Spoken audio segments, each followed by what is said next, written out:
मुजरिम कौन के प्लेटफॉर्म से कई बार मैं ये बात कर चुका हूँ कि हमारे माशरे में गली मोहल्लों में हर नुक्कड़ पर कोई ना कोई दरिंदा मौजूद है जो हर वक्त हमारे बच्चों को नोचने के लिए तैयार बैठा होता है।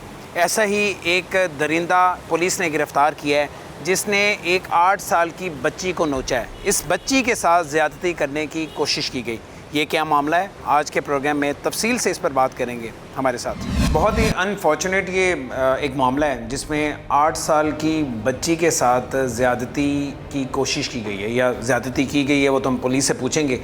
लेकिन हमारे माशरे में इस तरह के जो केसेस हैं ये बहुत सारे सामने आ रहे हैं। लाहौर जैसे शहर में हर दूसरे दिन इस तरह की एक ख़बर हमारे सामने आती है कि जिसमें जो माइनर है, जो बच्चा है या बच्ची है, उसके साथ ज़्यादती की जाती है या अटेम्प्ट की जाती है। तो आज हम थोड़ी इस पर भी बात करेंगे कि इसकी वजह क्या है, कोई कानून में सुकम है, इन लोगों को, इन दरिंदों को, मुल्ज़िमान को क्या सज़ा नहीं होती क्या तफ्तीश में कोई ऐसा सुकम रह जाता है, या मामला क्या है, इस पर बात करेंगे। लेकिन पर्टिकुलरली इस केस पे हम बात करते हैं। मेरे साथ मुगीज़ अहमद हाशमी साहब जो कि एसपी इन्वेस्टिगेशन है इकबाल टाउन डिवीज़न के, इनसे हम बात करेंगे। मुल्ज़िम जो है इसमें उसे गिरफ़्तार कर लिया गया है।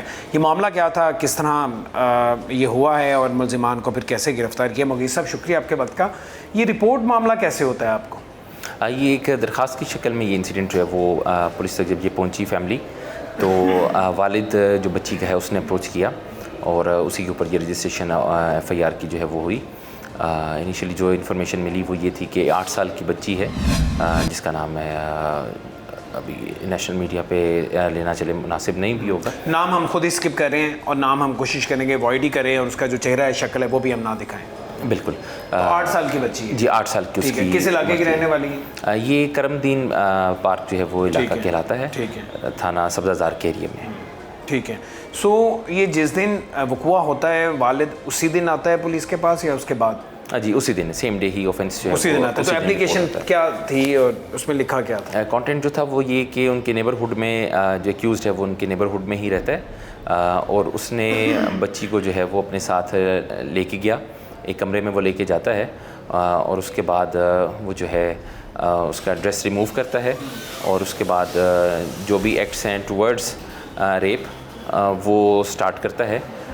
इसमें रेप जो है एक्ट इटसेल्फ वो कमिट नहीं होता, ठीक है, और जो रिपोर्ट है लेकिन कैरेसिंग, फॉन्डलिंग और इनअप्रोप्रिएट मैनर में उसको टच करना, ये सारी चीज़ें उसमें रिपोर्ट हुई।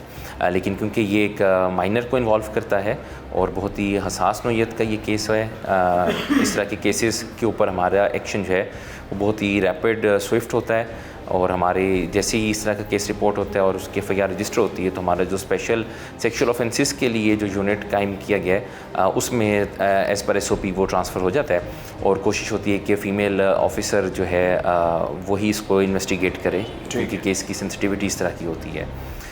उसमें ऑपरेशन इन्वेस्टिगेशन की तफरीक नहीं की जाती, दोनों विंग्स ही उसमें कार्रवाई अपनी शुरू करते हैं। ह्यूमन इंटेलिजेंस होती है, उसको गैदर करते हैं। इस केस में भी एक्यूज़ जो है वो इनिशियली एब्सकॉन्ड कर गया क्राइम सीन। लेकिन एक्यूज़ का नाम क्या है और उसकी उम्र कितनी? एक्यूज़ जो है वो अबू वकास उर्फ काशी जो है वो है और उसकी जो एज है वो अराउंड 30 जो है उसकी। और इसका क्या करैक्टर है और किस करैक्टर का मालिक है? मोहल्ले से आपने ज़ाहिर चेक किया होगा। इनिशियली जो इलाके से अभी तक इन्फॉर्मेशन मिली है उसमें इसका कैरेक्टर जो है वो डाउटफुल ही है, जिसको हम कहेंगे ग्रे में फॉल करता है, जो सजेस्ट करता है कि इस तरह के ऑफेंडर्स का जो एक प्रोफाइल होता है एरिया से, उसी तरह की इसके बारे में इंफॉर्मेशन हमें मिली। इससे पहले भी इसने कोई अटैम्प्ट किया इसी लड़की पे या इससे पहले किसी और पे? केस क्योंकि अभी है अंडर इन्वेस्टिगेशन है। इस केस की पर्टिकुलर केस की हद तक जो विक्टिम है उसका कहना है कि प्रीवियसली भी इस तरह की उसने कोशिश की है। अच्छा, इस बच्ची को पहले भी ये बरगला के ले जाता है? जी बिल्कुल, इस तरह के एक्ट्स जो है इनअप्रोप्रिएट मैनर में जो सजेस्टिव एक्ट्स हैं इसकी तरफ से वो होते रहे हैं। बाकी हम इसमें मज़ीद इंटरोगेट कर रहे हैं। फैमिली के बारे में बताइए, ये क्या है, बच्ची के कितने बहन भाई हैं और इसके वालिदैन ये क्या करते हैं? बच्ची की जहाँ तक फैमिली की बात है तो ये एक स्टेप मदर हैं बच्ची की, जो बच्ची की अपनी वालिदैन वो वफ़ात पा चुकी हैं, फौत हो चुकी हैं जी, वालिदा फौत हो चुकी हैं, और वालिद जो है वो उसका अपना सगा वालिद है, लेकिन जो वालिदा हैं वो स्टेप मदर हैं, और बच्ची के जो बाकी बहन भाई हैं वो भी स्टेप ब्रदर और सिस्टर हैं। स्टेप ब्रदर्स और सिस्टर हैं, ठीक है। सो हम ये कह सकते हैं कि ये एक डिस्टर्ब्ड फैमिली है। ज़ाहिर है कि अपनी वालिदा इसकी फ़ौत हो चुकी हुई है, फिर वालिद ने दूसरी शादी की, अब इसे वो केयर या वो अटेंशन घर में नहीं मिल रही होगी, ऐसे ही ऐसी फैमिलीज़ में देखा कि आमतौर पे कि ऐसी फैमिलीज़ जो होती हैं इसी वजह से ऐसे बच्चे अक्सर हमारे मुशाहिदे में आता है कि वो विक्टिम बन जाते हैं ऐसे केसेस में, क्योंकि समटाइम्स वो गैप एक क्रिएट हो जाता है। रियल पेरेंट आपका अगर एक ना हो जो केयर वो एक्सटेंड करता है, अक्सर केसेस में स्टेप पेरेंट की तरफ से वो केयर या तवज्जो नहीं दी जाती, और इसी तरह से बच्चे फिर विक्टिम बन जाते हैं, वो ज़्यादा वल्नरेबल बन जाते हैं इस तरह के ऑफेंसेस में। और इस केस में एग्जैक्टली इसी तरह ही हुआ है, क्योंकि बच्ची के साथ पहले भी इस तरह के एक्ट्स हो चुके हुए हैं और इसी मुलज़म ने पहले भी ये एक्ट किया हुआ है। इसका मतलब ये है कि बच्ची का अपनी फैमिली के साथ, अपने वालिद के साथ या अपनी स्टेप मदर के साथ वो कनेक्शन नहीं है, वो बॉन्डिंग नहीं है। अगर होती तो शायद जब पहली दफ़ा उसने ये एक्ट किया था तो उसने बता दिया होता। और यही हम अपने हर प्रोग्राम में बात करते हैं कि बच्चों का पेरेंट्स के साथ गैप नहीं होना चाहिए, इतना कॉन्फिडेंस देना चाहिए बच्चों को कि अगर बाहर वो जा रहे हैं, वैसे तो सबसे पहले तो इस तरह से अकेले बाहर जाना ही नहीं चाहिए, ख़ास तौर पे बच्चियों को, और इस एज ग्रुप की बच्चियों को जो 8-10 साल ज़ाहिर इस एज में वल्नरेबल हो जाती हैं वो। तो इसका मतलब है कि इस केस में भी बाप के साथ या स्टेप मदर के साथ उस तरह की बॉन्डिंग इसकी नहीं होगी बच्ची की। बिल्कुल, मदर के साथ ही इस तरह की अगर कोई चीज़ हो, बच्चियों का ज़्यादा कंफर्ट लेवल मदर के साथ ही होता है, ऐसी चीज़ वो रिपोर्ट करती हैं। फ़ादर के साथ शायद एक झिझक की वजह से वो चीज़ शेयर नहीं की जाती, और बिल्कुल ये चीज़ सामने आती है कि एक ट्रस्ट डेफिसिट, एक गैप ज़रूर एग्जिस्ट कर रहा है। पेरेंट्स को ये बिल्कुल देखना चाहिए कि एक सुपरविज़न का लेवल भी एक रखें। ठीक है, उसमें आप एडवाइस भी उनको करते हैं, आप उनको सरजनिश भी बाज़-औक़ात करते हैं, लेकिन आपका इतना कंफर्ट लेवल बच्चों के साथ होना चाहिए कि अगर ऐसे कोई इंसिडेंट रिपोर्ट हो या वो विक्टिमाइज़ हो रहा है या कोई परपेट्रेटर उसके साथ इस तरह का एक्ट कर रहा है, तो बच्चा ख़ुद को गिल्टी फील ना करे, उसे ये ट्रस्ट हो, ये कॉन्फिडेंस हो कि वो अपने पेरेंट्स के साथ जब वो चीज़ शेयर करता है तो उसे नहीं जज किया जाएगा, बल्कि उस इशू की रेजोल्यूशन की तरफ जाया जाएगा।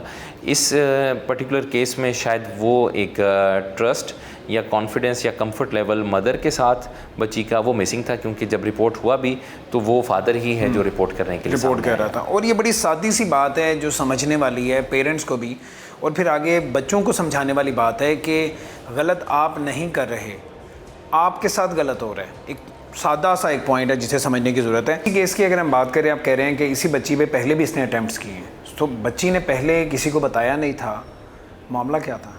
अनफॉर्चुनेटली ऐसे ही है कि वो बच्ची ने अगर बताया होता तो डेफिनेटली फैमिली इसको परसू करती, और अभी जैसे ही बच्ची ने जब रिपोर्ट किया है, आउट ऑफ फियर में भी रीज़न होती है कि समटाइम्स, और माइनर विक्टिम जब हो तो वो आप उसमें अंडरस्टैंड कर सकते हैं कि वो फियर का एलिमेंट कैसा होता है। इसमें फियर भी दो तरह का होता है ना, एक तो बच्ची वैसे ही या बच्चा हो तो वैसे डर के मारे अपनी फैमिली को नहीं बताता कि पता नहीं फैमिली का रिएक्शन क्या हो, मेरे पे ही कोई ऐसा नज़ला ना गिरे या मेरे पे कोई सख्ती ना हो। दूसरा फियर का एक एलिमेंट ये भी होता है, या वजह ये भी होती है कि जो एक्यूज़ड होता है, जिसने ये काम किया होता है, उसने डराया होता है, उसने धमकाया होता है, समटाइम्स जान से मारने की धमकी दी होती है कि तुमने किसी को बताना नहीं है। तो इस केस में भी इसी तरह ही हुआ। मे बी इसमें जो है फैमिली की तरफ से या बच्ची को ख़ुद कसूरवार ठहराए जाने का मामला शायद कम था इसमें, फ़ियर इस वजह से शायद उतना नहीं था, लेकिन दूसरा एस्पेक्ट जो है वो डेफिनेटली दोनों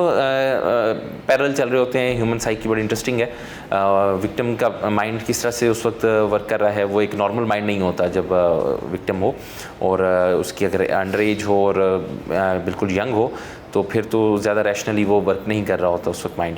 तो दोनों फियर्स का एक कॉम्बिनेशन हम कह सकते हैं कि वो एग्जिस्ट कर रहा होता है। ठीक है, अब जब ये वक़ुआ हुआ और उसके बाद ये रिपोर्ट हुआ तो अटैम्प्ट उसने की, उसने रेप किया नहीं, उसने स्पेयर क्यों कर दिया, छोड़ क्यों दिया? बच्ची वहाँ से भागने में कामयाब हो गई, बच्ची ने कोई शोर मचाया, या जी बिल्कुल, ये जो है जैसी उसको अपॉर्चुनिटी मिली बच्ची को वहाँ से निकलने की तो वो निकल गई।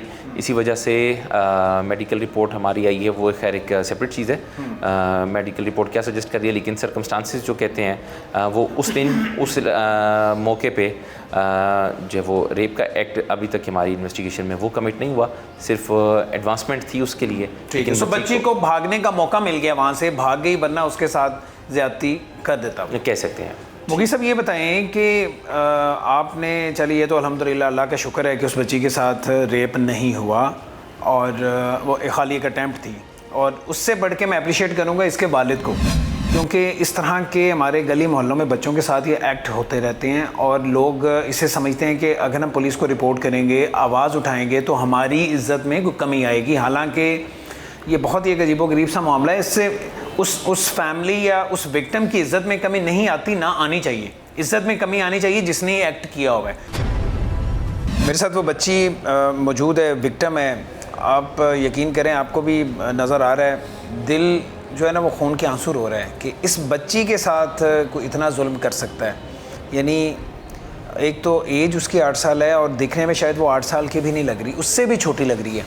इसका नाम क्या है, ये कहाँ रहती है, ये तो हम बिल्कुल भी डिस्क्लोज़ नहीं करेंगे, और जो इसका चेहरा है वो भी हमने एथिक्स, अपने जो हमारी जर्नलिज़म के एथिक्स हैं उसे जहन में रखते हुए हमने ये इसका चेहरा ब्लर कर दिया है। चेहरा हम आपको नहीं दिखा रहे, आइडेंटिफिकेशन जो है वो हम हमेशा की तरह ज़ाहिर नहीं कर रहे। नाम पूछे बगैर बच्ची से मैं इसकी और इसके घर वालों की मर्ज़ी से, उसकी कंसेंट से थोड़ी सी बात लाजमी करना चाहूँगा, और ताकि इन बच्चों को इंकरेजमेंट हो, ये बच्चों में हौसला पैदा हो कि हमने, अगर हमारे साथ कुछ गलत होता है तो हमने अपनी ही आवाज़ बनना है, हमने बताना है कि हमारे साथ गलत हुआ है, ताकि और जो बच्चे खुदा ना खास्ता जिनके साथ ये मुस्तकबिल में हो सकता है वो महफूज रहें। अच्छा बच्चे, मुझे ये बताओ कि आप पढ़ती हो कि नहीं? नहीं पढ़ती? स्कूल कभी भी नहीं गई? कभी स्कूल गई नहीं? तो सारे दिन आप क्या करती हैं? झाड़ू लगाते। झाड़ू लगाती हो? अच्छा, घर पे ही होती हो? तो कोई बात नहीं, घर में अपना घर साफ़ करना चाहिए झाड़ू लगाना चाहिए, सफाई करनी चाहिए। तो कितने बहन भाई हैं आप? 2 भाई 1 बहन। अच्छा, तो अब मुझे ये बताओ कि गली में आना जाना है, जब मर्ज़ी गली में आप चली जाती हो, ऐसे ही हैं? साथ जो हमसाए हैं उनके घर पे भी आना जाना है? नहीं है? कभी भी नहीं गई किसी हमसाए के घर? हमसाए आपके घर आते हैं? वो भी नहीं आते हैं? दोस्ती किसके साथ है वहाँ पे? हों बच्चियाँ होंगी जिनके साथ दोस्ती होगी आपकी? सहेलियाँ तो होंगी ना? सहेलियाँ हैं ना, तो उनकी तरफ आप आती जाती नहीं? आती जाती हो ना? अब ये जो लड़का है ये गली में रहता है आपके? हाँ जी। गली में रहता है, तो आप इनके घर कभी गई हैं पहले? कभी नहीं गई। इसकी कोई बहन हो, आपकी कोई दोस्त हो? नहीं है? तो ये आपके घर कभी आया? कभी भी नहीं आया। तो उस दिन ये आपको कहाँ से लेकर गया था? अपने घर। अपने घर लेकर गया था या किसी और के घर लेकर गया था? किसी और के घर ले। किसी और घर लेकर गया था। तो इसने आपको कहाँ से लिया था? आप गली में थी या आपके घर आया था और आपको घर से लेकर गया था? मैं गली में थी। गली में थी? खेल रही थी गली में, तो ये आपको ज़बरदस्ती ले गया? ज़बरदस्ती लेकर चला गया। इसने कुछ आपसे कहा, कोई लालच दी, कुछ चीज़ की, वैसे ही ज़बरदस्ती हाथ पकड़ के ले गया? तो अब उससे आगे क्या बेटा वो तो मैं आपसे नहीं पूछूंगा। तो आप वहाँ से फिर भागी कैसे? वो छोड़ नहीं रहा था। वो छोड़ नहीं था रहा, फिर आप वहाँ भाग गई? उसे आपने मना तो किया होगा कि मेरे साथ कुछ नहीं करना, ये गलत काम है, इतना तो आपको पता है ना? तो उस वक्त आपने कुछ शोर वगैरह नहीं मचाया? शोर भी मचाया था? वहाँ से जब भाग के आई तो आके फौरी अपने घर वालों को बता दिया था? फिर घर वालों ने तो कुछ नहीं कहा, नाराज़ तो नहीं हुए आपसे?